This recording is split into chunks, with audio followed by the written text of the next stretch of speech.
महाराष्ट्र के बाद अब रुख करते हैं उत्तर प्रदेश का, जहां उपचुनाव के लिए मतदान होने वाला है। मगर उससे पहले समाजवादी पार्टी की तरफ से चुनाव आयोग में जो अपील की गई है उससे नया विवाद खड़ा हो गया है। एसपी ने चुनाव आयोग को लेटर लिखकर मांग की है कि वोटिंग के दौरान बुर्का हटाकर चेकिंग ना हो और न ही पुलिस को चेकिंग का अधिकार दिया जाए। समाजवादी पार्टी की इस मांग से सियासी हंगामा खड़ा हो गया है।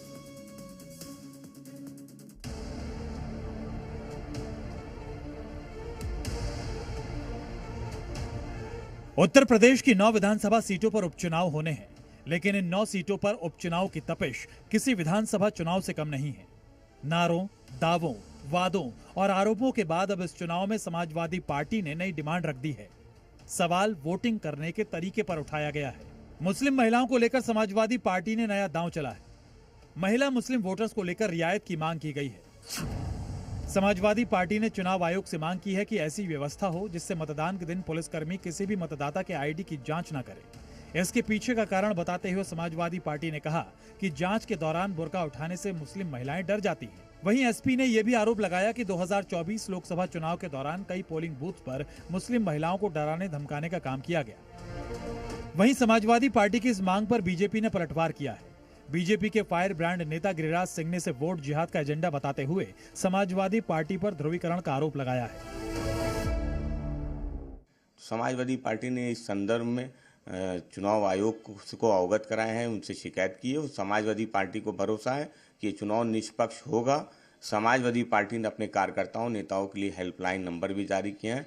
हम सचेत हैं, किसी भी कोई भी घटना कहीं घटित होगी तो हम चुनाव आयोग को अवगत कराएंगे। ये वोट जिहाद कौन किया?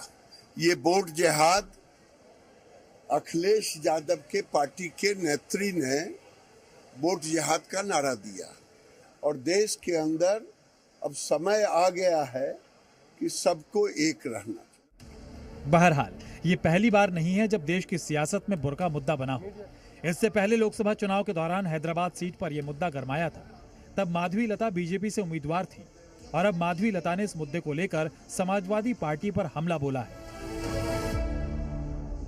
आज भारत के हर हिंदू के सामने एक मुद्दा ही नहीं, एक ऐसा सोच विचार के प्रति एक कड़क निर्णय लेने का समय आ गया है।